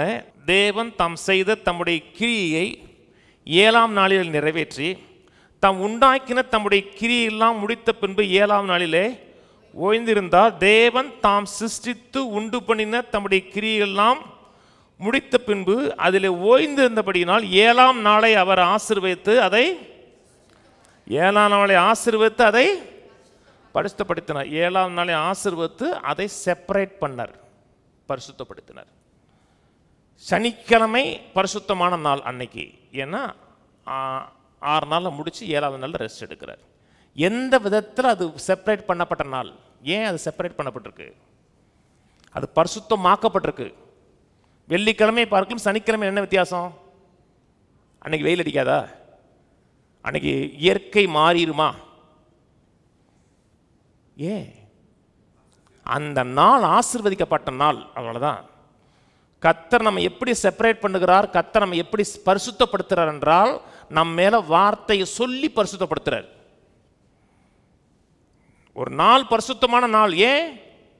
அந்த நாள் ஆசீர்வதிக்கப்பட்ட நாள், அதனால அது பரிசுத்தமான நாள். வேதம் சொல்லுகிறது யோவான் 17:17, உம்முடைய சத்தியத்தினாலே அவர்களை பரிசுத்தமாக்கும், உம்முடைய வசனமே சத்தியம். சத்தியத்தினாலே பரிசுத்தமாக்கும், உம்முடைய வசனமே சத்தியம். வசனம், ஒவ்வொரு வசனமும் என்ன? ஆசீர்வாதம். நம்மை கர்த்தர் எப்படி பரிசுத்தப்படுத்துறார், எப்படி வேறு பிரிக்கிறார், எப்படி செட்டப்பார் பண்றார் என்றால் நம்ம மேல வார்த்தையை பேசுறாரு. வியாதியிலிருந்து நம்ம பரிசுத்தப்படுத்தணும். என்ன செய்யணும்? கர்த்தர் சுகத்துக்கேற்ற வார்த்தையை பேசுறார். தரித்திரத்திலிருந்து செழிப்பு கொண்டு வரணும். எப்படி பரிசுத்தப்படுத்துறார்? வார்த்தை கொண்டு பரிசுத்தப்படுத்துறார். வார்த்தை பேசப்படும் திறந்த இருதயத்தோடு வார்த்தைக்கு நான் திறந்து கொடுக்கிறேன். அதுக்கு நான் எஸ் சொல்றேன், ஆமேன்னு சொல்றேன்னா என் இருதயத்தை பரிசுத்தப்படுத்துது, என் சிந்தைகளை பரிசுத்தப்படுத்து, என் வாழ்க்கையை பரிசுத்தப்படுத்துது. சொன்னது புரியுதுங்களா? அதனால தான் எல்லாவற்றை பார்க்கலும் கர்த்தர் தம்முடைய வார்த்தையை மைமைப்படுத்தியிருக்கிறான்னு இருக்கு. வார்த்தையை கேட்குற விதம் வேற மாதிரி கேட்கணும், வார்த்தையை சிந்திக்கிற விதம் வேற மாதிரி இருக்கணும். பேசுகிற ஒவ்வொரு வார்த்தையும் அது ஆசீர்வாதம். ஆதியாகமம் 12:1, கர்த்தர் ஆபிரகாமை நோக்கி, நீ உன் தேசத்தையும் இனத்தையும் உன் தகப்பனுடைய வீட்டையும் விட்டு புறப்பட்டு நான் உனக்கு காமிக்கும் தேசத்துக்கு போ. நான் உன்னை பெரிய ஜாதியாக்கி உன்னை ஆசீர்வதித்து உன் பேரை பெருமைப்படுத்துவேன். நீ ஆசீர்வாதமாக இருப்பாய். உன்னை ஆசீர்வதிக்கிறவர்களை ஆசீர்வதிப்பேன், உன்னை சபிக்கிறவர்களை சபிப்பேன். பூமியில் வம்சங்களால் உனக்கு ஆசீர்வதிக்கப்படும். 7 வாக்குத்தத்தம் கொடுக்குறாரு. இதில் 2 வசனம், 2ஆம் வசனம், 3ஆம் வசனம், 7 வாக்குத்தத்தம் கொடுக்குறாரு. 7 வாக்குத்தத்தத்தில் ஆபிரகாமுடைய பங்கு என்ன? அதை விசுவாசிக்கணும், அவ்வளோதான். நான் செய்வேன், நான் உன்னை ஆசீர்வதிப்பேன், நான் உன்னை பெருக பண்ணுவேன், நான் உன்னை விருத்தி செய்வேன், பூமியில் வம்சங்கள்லாம் உனக்குள்ள ஆசீர்வதிக்கப்படும், உன் பேரை பெருமைப்படுத்துவேன். இதெல்லாம் செய்கிறது யாருடைய வேலை? அவர் வேலை. நான் என்ன செய்யணும்? விசுவாசிக்கணும். இது ஆபிரகாமுக்கு மட்டுமில்லை, எனக்கும் சொந்தம். ஏன்னா வேதம் சொல்வது கலாத்தியர் 3:13-14, மரத்தில் தூக்கப்பட்ட எவனும் சபிக்கப்பட்டவர்கள் இருக்கிறபடி கிறிஸ்து நமக்காக சாபமாகி நியாயப்பிரமாணத்தின் சாபத்துக்கு நம்மை மீட்டு கொண்டார். ஆபிரகாமுடைய ஆசீர்வாதம் நமக்கு வர முடியும். ஆபிரகாமுடைய ஆசீர்வாதம், ஆபிரகாம் மேல கர்த்தர் என்னென்ன சொன்னாரோ அத்தனை வாக்குத்தத்தங்கள் உங்களுடையது, என்னுடையது என்றால் அது கிறிஸ்துவுடையது. கிறிஸ்துவுடையது என்றால் நம்முடையது. அந்த ஒட்டகம் நம்முடையது இல்லை, அது அவருடையது. அந்த கொட்டகம் அவருடையது. அவருடைய பொண்டாட்டி பிள்ளைகள்லாம் அவருடையது. எது நம்முடையது? வாக்குத்தத்தம் என்னுடையது. அதில் ஒரு காரியம் சொல்ற, அவன் பேரை பெருமைப்படுத்துவேங்கிறார். நம்ம பேரை பெருமைப்படுத்துறது நம்முடைய வேலை இல்லைங்க, அவர் வேலைங்க. நம்முடைய இனத்தார் ஜனத்தார் மத்தியில் கர்த்தர் நம்ம பேரை பெருமைப்படுத்தி நம்முடைய சந்ததியில் நம்முடைய ட்ரீயாக கர்த்தர் மாற்றணும். பரம்பரை சாபம் எல்லாம் உடைஞ்சு நம்முடைய இனத்தில் நம் மூலமாக புதிய ஜென்ரேஷன் உருவாகணும். அது கர்த்தர் செய்கிற பெருமைப்படுத்துதல். நம்மளே நம்ம பெருமைப்படுத்துறதில்லை, அவர் பெருமைப்படுத்துறார், மேன்மைப்படுத்துறார். நான் செய்வேங்கிறார். என்னுடைய வேலை என்ன? எஸ் லார்ட், ஆமேன் லார்ட் சொன்னோம்னா ஆசீர்வாதம். பெருமைப்பட வேணாமா? ஒரு ஜென்ரேஷன் இது வரைக்கும் நம்ம சரித்திர சந்ததியிலே இல்லாத மாதிரி நம்ம உயர்ந்து நிற்கணும். அப்படியே ஆசை இல்லையா? எனக்கு நிறைய ஆசை இருக்கு. அது அவர் செய்கிறார். ஏன் வேலை என்ன? விசுவாசிக்கணும், ஆமேன்னு சொல்லணும். என்ன மாறுத்திருப்போம். என்ன 6:22 வசனம். பின்னும் கர்த்தர் மோசையை நோக்கி, நீ ஆரோனோடும் அவன் குமாரரோடும் சொல்ல வேண்டியது என்னவென்றால், நீங்கள் இஸ்ரவேல் புத்திரரை ஆசீர்வதிக்கும்படி அவர்களை பார்த்து சொல்ல வேண்டியதாவது, கர்த்தர் உன்னை ஆசீர்வதித்து உன்னை காக்க கடவர். கர்த்தர் தம்முடைய முகத்தை உன்மேல் பிரகாசிக்க பண்ணி உன்மேல் கிருபையாக இருக்க கடவர். கர்த்தர் தம்முடைய முகத்தை உன்மேல் பிரசன்னமாக்கி உனக்கு சமாதானம் கட்டளையிட கடவர் என்பதே. இவ்விதமாய் அவர்கள் மேல் என் நாமத்தை இஸ்ரவேல் புத்திரர் மேல் கூற கடவர்கள். சொல்லப்பட்டதெல்லாம் ஆசீர்வாதம். சொல்றாரா? உன்னை ஆசீர்வதிப்பேன். ஆசீர்வதிப்பேன்னா உன் மேலே உன்னை எம்பவர் பண்ணுவேன், பெருக பண்ணுவேன், உன்னை பலப்படுத்துவேன், உன்னை காப்பேன். உன்னை காப்பேன்னா என் கண்ணு எப்பவுமே ஓ மேலே இருக்கும். உன்னை பாதுகாப்பேன். கண்ணின் மணியை போல பாதுகாக்கிறான்னு பார்த்தீங்களா? பிள்ளை ஒரு இடத்துல விட்டுருக்கோம்னா கண் எங்கே இருக்கும்? அப்படியே எங்கே இருக்கான், எங்கே போகிறாங்க, அதெல்லாம் இருக்கும். கர்த்தருடைய கண்கள் இரவும் பகலும் நம்மை நோக்கி இருக்குன்னு இருக்கு. அது ஆசீர்வாதம். கர்த்தர் தம்முடைய முகத்தை உங்கள் மேல் பிரகாசிக்க பண்ணினா என்ன? உங்களை பார்த்த உடனே அவர் முகத்தில் ஒரு சிரிப்பு இருக்குங்க. சிலரை பார்த்த உடனே முகம் அப்படியே சுருங்குதுன்னு வச்சுங்களேன், சிரிப்பு இல்லைன்னு அர்த்தம். ஒருத்தரை பார்த்த உடனே முகம் அப்படியே மலருதுன்னு என்ன அர்த்தம்? சந்தோஷம். கர்த்தர் சமூகத்தில் நம்ம எப்பப்பெல்லாம் போகிறோமோ அப்பப்போ அவனோட முகம் மலரும். அவருக்கு பிரியமானவங்களாம் பார்க்குறாருங்க. இதெல்லாம் ஆசீர்வாதங்க. கர்த்தர் தம்முடைய முகத்தை உங்கள் மேல் பிரகாசிக்க பண்ணி உங்கள் மேல் கிருபையார் முகத்தை பிரகாசிக்க பண்ணுறாருன்னு என்ன அர்த்தம்னா உங்கள் மேலே தயவை ஏற்படுத்தி கொடுப்பாருன்னு அர்த்தம். அதுக்கு நான் அந்த தயவை பெற சரியான ஆள் கிடையாது. இப்போது ஒருத்தவங்க வந்து நம்மளோட உதவி கேட்குறாங்க வச்சுங்களேன், செய்யக்கூடிய அந்த நேரத்தில் சூழ்நிலை இல்லை. ஆனால் சிலர் கேட்டால் செய்வோம். ஏன்? அவங்க மேல் நம்ம வச்சிருக்க இன்பம், பிரியம். செய்ய மாட்டீங்களா? பிள்ளைகளுக்கு அவனை செய்கிறோம்ல, ஏன்? பிரியம். பிள்ளைகள் ஸ்கூல்லேருந்து வெளியே வந்தோடனே பிள்ளை முகத்தை பார்த்தா எப்படி இருக்கும்? வந்த உடனே ஒரு சந்தோஷம் இருக்குங்க. செய்கிற செயல்களை சீர்திருத்துவோம், ஆனால் அவங்க பார்த்த உடனே முகத்தில் ஒரு சந்தோஷம் இருக்கும். ஏன்னா அப்படித்தான் பரலோக தகப்பன் நம்ம பார்க்கும் போதெல்லாம் அவருடைய இருதயம் சந்தோஷப்படுகிறது. தன் முகத்தை உங்கள் மேல் பிரசன்னமாக்கி எல்லா பக்கத்துலையும் சமாதானத்தை கட்டளையிடுவார். இது என்னது? ஆசீர்வாதம். ஆசீர்வாதம்னா பொருள் இல்லை. ஆசீர்வாதம்னா மெட்டீரியல் கிடையாது. சில மக்களுக்கு பொருள் இருக்கும், தவறான விதத்தில் பணத்தை சம்பாதிச்சு பொருள் இருக்கும், நிம்மதி இருக்குங்கிறீங்களா? நிம்மதியாக இருக்காது. ஒரு நைட்டு நிம்மதியாக தூங்க முடியாதுங்க. கர்த்தரோட ஆசீர்வாதத்தினால் பணம் வருது, செழிப்பு வருது, சுகம் வருதுன்னா அது நிம்மதியான வாழ்க்கை. கர்த்தரும் இன்னைக்கு வர்றாரு.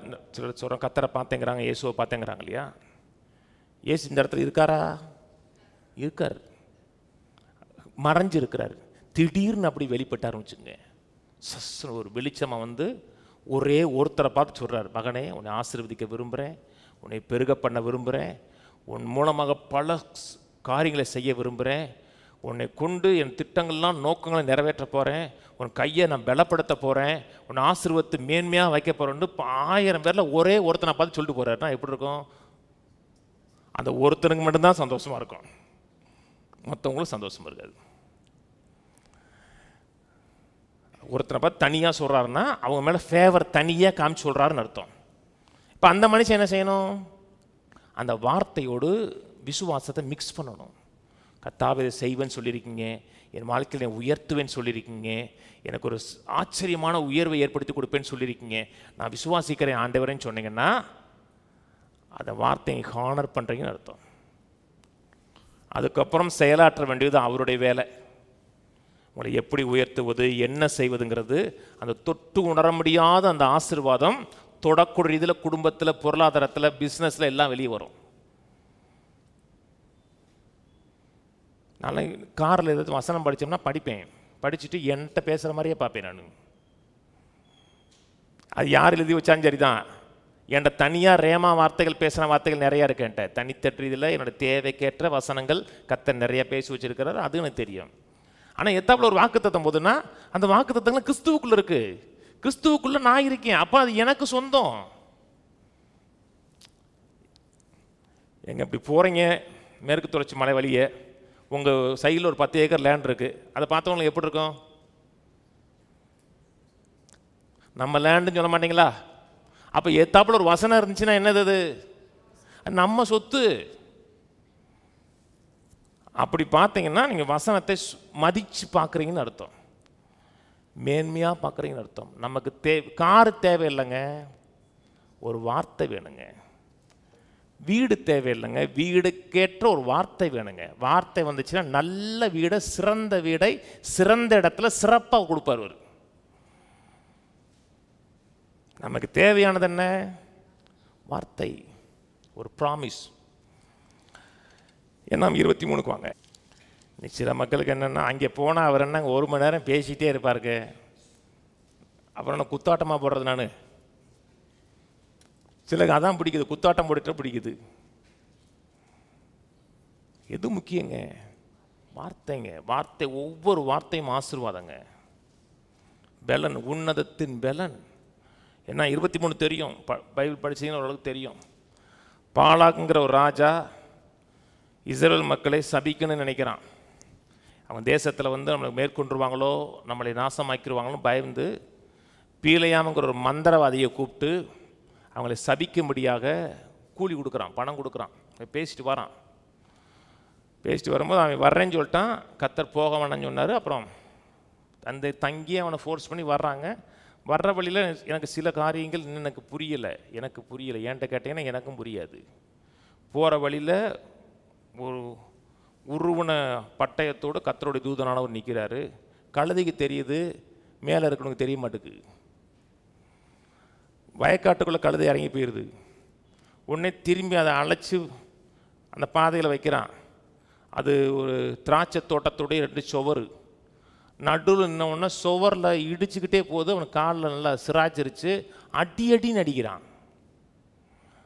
3 தடவை சொன்னோம்னா கழுதை பேசுது, இவனுக்கு தெரியுதுங்க. அதான் எனக்கு ஆச்சரியமாக இருக்குங்க. கழுதை பேசுகிறத அவன் கேட்குறான். என்னைக்காச்சும் அப்படி பண்ணியிருக்கானா? அவனுக்கு கழுதை சொல்கிறான், இது வரைக்கும் பண்ணலை. அவனுக்கு கேட்குறான். இவன் திரும்பி கழுதைகிட்ட பேசுகிறான், திரும்பி கழுதை அவன்கிட்ட பேசுது. இதெல்லாம் நடக்குமான்னு தெரியல, நடந்திருக்கு. ஒருவேளை கழுதை லாங்குவேஜ் உனக்கு தெரியுமான்னு தெரியல. ஆச்சரியமாக இருக்குங்க. சூப்பர் நேச்சுரல் நமக்கு புரிஞ்சிருக்கு, கழுதை பேசுகிறது புரிஞ்சிருக்கு. அதுக்கப்புறம் கர்த்தர் சொல்கிறாரு, நான் சொன்ன வார்த்தையை தவிர அவர் எந்த வார்த்தையும் பேசக்கூடாதுங்கிறாரு. இப்போ பேசுகிறான். 23 எடுங்க. அதான் தெரியுமேன்னு விட்டுறாதீங்க. அதான் பிரச்சனையாக மாறுது. 23:11. அப்பொழுது பாலாக் பீலையாமை நோக்கி, நீர் எனக்கு என்ன செய்தீர்? என் சத்துருக்களை சபிக்கும்படி உம்மை அழைப்பித்தேன், நீர் அவர்களை ஆசீர்வதிக்கவே ஆசீர்வதித்தீர் என்றான். அதற்கு அவன், கர்த்தர் என் வாயில் அருணினதையே சொல்லுவது என் கடமை அல்லவோ? அது மேலே படித்து பார்த்தீங்கன்னா ஆசீர்வாதங்கிற வார்த்தையை யூஸ் பண்ணவே மாட்டான். இந்த இஸ்ரவேலின் காற்பங்கை என்ன முடியுமா? நீதிமான் மரிப்பது போல நான் மரிப்பேனாக, என் முடிவு அவன் முடிவு போல இருப்பதாகன்னு முற்போக்காக பேசுகிறான். அதை என்ன சொல்கிறான்னா ஆசீர்வாதங்கிறான். அவனை ஆசீர்வதிக்கிறங்கிற வார்த்தை யூஸ் பண்ணானா? யூஸ் பண்ணவே இல்லை. ஆனால் அவன் ஆசீர்வதிங்கிறான். கீழே 19க்கு வாங்க. பொய் சொல்ல தேவன் ஒரு மனிதன் அல்ல, மனம் மாற ஒரு மனுபுத்திரனும் அல்ல, சொல்லியும் செய்யாதிருப்பாரா? வசனித்தும். அதான் கர்த்தர் வந்து வாக்குத்தத்தம் மன்னதை நிறைவேற்ற வல்லவர். ஏன் வேலை என்ன? ஆமேன், எஸ் ஆமேன், விசுவாசத்துக்கிறது மட்டும் என் வேலை. அது கஷ்டமா? சந்தேகப்படுகிறேன், யோசிக்கிறேன், கவலைப்படுகிறேன்னா நான் பிசாசுக்கு இணங்குறேன்னு அர்த்தம். கர்த்தருக்கு இணங்குறேன்னா வாய்ப்பே இல்லைன்னா கூட அதை நான் ஆமேன்னு சொல்கிறேன்னா செய்வது அவர் வேலை. கீழே வாசிப்போம். இதோ ஆசீர்வதிக்க கட்டளை பெற்றேன், அவர் ஆசீர்வதிக்கிறார், அதை நான். உங்கள் மேலே ஒரு ஆசீர்வாதத்தை கர்த்தர் வச்சிட்டாருன்னா எந்த மனுஷனும் கேன்சல் பண்ண முடியாதுங்க. அவர் எவ்வளவு பெரிய வரம்பற்ற மனிதனாக இருந்தால் கூட அந்த ஆசீர்வாதத்தை ஒரு மனிதனும் திருப்பவே முடியாது. இந்த ஆசீர்வாதம் வந்து திருப்ப முடியாது, மாற்ற முடியாது. அது யார் மாற்றலாம்? நீங்கள் மாற்றிடலாம். அதை நம்ப மறுக்கிறீங்க, அது ஏற்றுக்கொள்ள மறுக்கிறீங்க, அதுக்கு விரோதமாக பேசுகிறீங்க, நடக்கிறீங்கன்னா அது உங்கள் வாழ்க்கையில் நல்லிஃபை ஆயிடும். மாற்ற முடியாதுங்கிற ஒருவனும் அதை திருப்பக்கூடாது. அவர் யாக்கோபில் அக்கிரமத்தை காண்கிறதும் இல்லை, இஸ்ரவேலில் குற்றம் பார்க்கிறதும் இல்லை. இதான் 4வது ஆசீர்வாதம் சொன்ன பார்த்தீங்கன்னா, கம்ப்ளீட்டாக ஏற்றுக்கொள்ளுகிறார், அவனை கம்ப்ளீட்டாக மன்னிச்சிருக்கிறார். ஆசீர்வாதம், அது ஆசீர்வாதங்க. யாக்கோபில் அக்கிரமம் இல்லையா, மீறுதல் இல்லையா, ஆனால் கர்த்தர் என்ன சொல்றாரு, நான் பார்க்க மாட்டேங்கிறார். ஏன் பார்க்க மாட்டேன்? ரத்தத்தை பார்க்குறேன். இன்னைக்கு கர்த்தர் நம்முடைய மீறுதலை பார்ப்பது கிடையாது. ஏன் பார்ப்பது கிடையாது? ரத்தத்துக்குள்ள வச்சு பார்க்கிறார், கிறிஸ்துவுக்குள் நம்ம வச்சு பார்க்கிறார். கிறிஸ்துவானவர் மகிமை நம்பிக்கையா நமக்குள்ள இருக்கிறத பார்க்கிறார். நம்முடைய அக்கிரமத்தை கர்த்தர் பார்த்திருந்தாருன்னா எவன் நிலை நிற்கக்கூடும் இருக்கு. ஒரு மனுஷன் ஆசீர்வாதத்தை பெற முடியாதுங்க. மத சடங்காச்சாரங்கள்லாம் அதெல்லாம் கடவுளை ஏமாத்துறது, நடிக்கிறது. நம்முடைய சடங்காச்சாரத்தின் அடிப்படையில் கர்த்தர் நம்ம நேசிக்கல. சிலுவை நிமித்தம், கிறிஸ்துவின் நிமித்தம். கீழே 21, அவர் யாக்கோபிலே அக்கிரமத்தை காண்கிறதும் இல்லை, இஸ்ரவேலை குற்றம் பார்க்கிறதும் இல்லை. அவர்களுடைய தேவனாய் கர்த்தர் அவர்களுடனே இருக்கிறார். ராஜாவின் ஜெய கம்பீரம் அவர்களுக்குள்ளே இருக்கிறது. தேவன் அவர்களை எகிப்திலிருந்து புறப்பட பண்ணினார். காண்டாமிருகத்துக்கு ஒத்த பலன் அவர்களுக்கு உண்டு. யாக்கோபுக்கு விரோதமான மந்திரவாதம் இல்லை, இஸ்ரவேலுக்கு விரோதமான குறி சொல்லுதும் இல்லை. தேவன் என்னென்ன செய்தார் என்று கொஞ்ச காலத்தில் யாக்கோபையும் இஸ்ரவேலையும் குறித்து சொல்லப்படும். அந்த ஜனம் துஷ்ட சிங்கம் போல எழும்பும், பால சிங்கம் போல நிமிர்ந்து நிற்கும். அது தான் பிடித்த இரையை பட்சித்து வெட்டுண்டவர்களின் ரத்தத்தை குடிக்கும் மட்டும். இது ஆசீர்வாதம். இஸ்ரவேலுக்கு விரோதமாக குறி சொல்லியது கிடையாது, யாக்கோபுக்கு விரோதம் மந்திரவாதம் கிடையாது. திடீர்னு ஒருத்தர் சொல்றாரு, ஒரு தீர்க்கதரிசி, டுபாக்கூர் தீர்க்கதரிசி உங்கள் வீட்டுக்கு வர்றாரு. நான் காண்கிறேன், உங்கள் குடும்பத்துக்கு விரோதமாக யாரை பில்லி சூனி வச்சிருக்கிறத பார்த்துருக்குறேன். நீங்கள் உருப்படாமல் போகணுங்கிறதுக்காக அவங்க ரத்த பலி கொடுக்கறத நான் பார்க்குறேன். அப்படின்னா உங்களுக்கு மனசில் என்ன வரும்? என்ன வரும்? திகில் அடிச்சிடும். அவ்வளோ ரத்த பலியை கொடுத்துட்டாங்களா, எல்லாத்துக்குமே நரமாம்சமே கொடுத்துட்டாங்கன்னு வச்சுங்க. வீட்டில் பாருங்க, ஏதோ ஒரு பிள்ளை வெட்டி கொண்டுட்டாங்க, நீங்கள் நாசமாக போகணுங்கிறதுக்காக என்ன வரும் உங்களுக்கு? பயம் வரக்கூடாது. எந்த மிருக ரத்தத்தை பார்க்கலும் கிறிஸ்துவின் ரத்தம் வல்லமையானது. எந்த பில்லி சூனியம் மாந்திரம் எதுவுமே பழிக்காதுங்க. ஆனால் முட்டாள் கிறிஸ்தவன் நம்புவாங்க. எங்கள் வீட்டில் துணியை வெட்டிவிட்டாங்க, எங்கள் வீட்டில் பொட்டணத்தை வச்சு பாக்கெட்டில் பவுடர் வச்சுட்டாங்க, திருநீர் வச்சுட்டாங்கம்பாங்க. எதே வச்சுட்டு போகிறேன், உனக்கு என்ன வச்சு கீழே தூக்கி போட்டு போவேன். அப்போனா உங்களுக்கு பழிச்சிரும். என்ன நம்பிக்கிறீங்க? இதை கர்த்தர் நம் பட்சத்தில் இருந்தால் நமக்கு விரோதமாக இருப்பவன் யார்? ஒரு பயம் நிற்க முடியாது. இதை அப்படியே நம்பினீங்கன்னா அந்த ஆசீர்வாதம் உங்கள் வாழ்க்கையில் செயல்படும். நம்ப மறுக்கிறீர்கள் என்றால் வீழ்ச்சி செயல்படும். கடைசியாக ஒரே ஒரு வசனம் முடிச்சு லூக்கா திருப்போம். லூக்கா 24. இயேசு பரமேறாரு. பரமேறி முன்பாக தன் சீசர்களை பார்த்து ஆசீர்வாதத்தை கூறுகிறார். 50. பின்பு அவர் பெத்தானியா வரைக்கும் அவர்களை அழைத்து கொண்டு போய் தம்முடைய கையை உயர்த்தி அவர்களை ஆசீர்வாதித்த கையை உயர்த்தி அவர்களை ஆசீர்வதிக்கிறார். ஆசீர்வதித்தார். அவர்களை ஆசீர்வதிக்கையில் அவர்களை விட்டு பிரிந்து பரலோகத்துக்கு எடுத்துக்கொள்ளப்பட்டார். ஆசீர்வதிச்சுக்கிட்டே போனார். இன்றைக்கி சில கிறிஸ்தவ மக்கள் கொஞ்சம் பெரிய மிஞ்சின அறிவாளியாக மாறிடுவாங்க. கர்த்தர் ஆசீர்வதிப்பார்னு சொன்னோம்னா உடனே என்ன சொல்லுவாங்க? நான் ஏற்கனவே ஆசீர்வதிக்கப்பட்டேன்பாங்க. உன்னதங்களிலே கர்த்தர் ஏற்கனவே என்னை ஆசீர்வதிச்சிட்டாரு, நீங்கள் ஒன்றும் ஆசீர்வதிக்க வேண்டியதில்லை.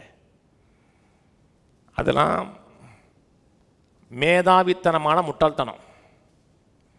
கர்த்தர் தன் ஜனங்களை பார்க்கும் போதெல்லாம் ஆசீர்வதிச்சார்.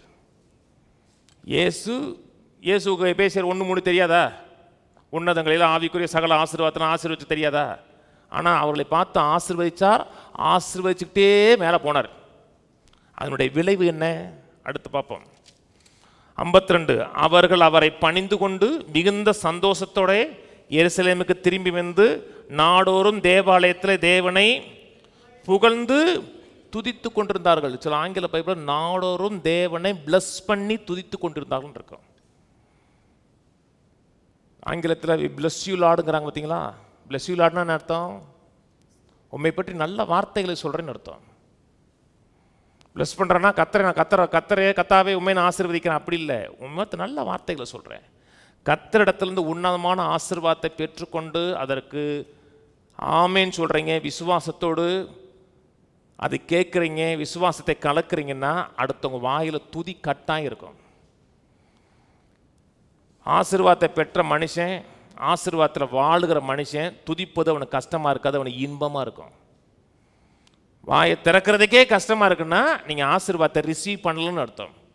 ஆசீர்வாதத்தை பெற்றுக்கொண்டு ஆசீர்வாதத்தில் வாழுகிறீங்கன்னா துதி சோத்திரம் அப்படி ஃப்ளோ ஆகும், அப்படியே வரும். ஏன்னா இருதயம் நல்ல காரியத்தினால் பொங்கி இருக்கு. ராஜாவை பற்றிய கவி வாயில் வரும். இல்லாட்டா உங்களுக்கு ஆசீர்வதிக்கும் பாட வைக்கிறதுக்கு மோளம் கொட்டணும். இருதயம் தேவனால் நிறைஞ்சிருக்கட்டும், துதியினால் வாய் நிறையும். அதான் வாழ்க்கையில் மேன்மை ஏற்படுத்தி கொடுக்கும், மாற்றத்தை ஏற்படுத்தி கொடுக்கும், பரிசுத்தமாக்குதல் ஏற்படுத்தி கொடுக்கும். சிந்திப்போம், அதில் நடப்போம், இன்னும் போதிப்போம், எழுந்து நிற்போம். கர்த்தருக்கு நன்றி செலுத்துவோம். பிதாவே, உம்மை துதிக்கிறோம், ஸ்தோத்திரிக்கிறோம். உம்முடைய வார்த்தைக்கு நன்றி. எங்களை ஆசீர்வதிப்பது உமக்கு பிரியம். உம்முடைய வார்த்தை ஒவ்வொன்றும் ஆசீர்வாதமாக இருக்கிறது. வாக்குத்தத்தங்கள் ஒவ்வொன்றும் ஆசீர்வாதமாக இருக்கிறது. உமக்கு நன்றி.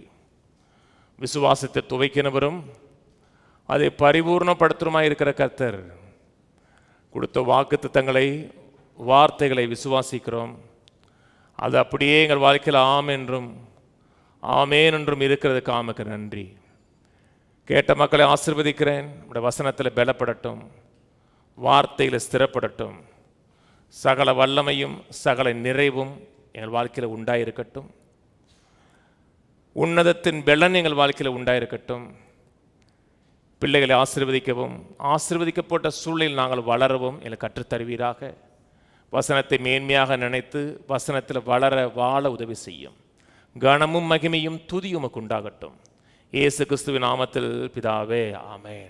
கர்த்தராகிய இயேசு கிறிஸ்துவுடைய கிருபையும் பிதாவாகிய தேவனுடைய அன்பும் பரிசுத்தாவின் ஐக்கியமும் நம் அனைவரோட கூட இன்றைக்கும் என்றைக்கும் கிறிஸ்துவின் வருகை மட்டும் இருப்பதாக. கர்த்தரோடு ஆசீர்வதித்து எல்லா தீமையினின்றும் உங்களை காக்க கடவர். கர்த்தர் தம்முடைய தயவுள்ள முகத்தை உங்களை பிரகாசிக்க பண்ணி உண்மையில் கிருபையாயிருக்க கடவர்.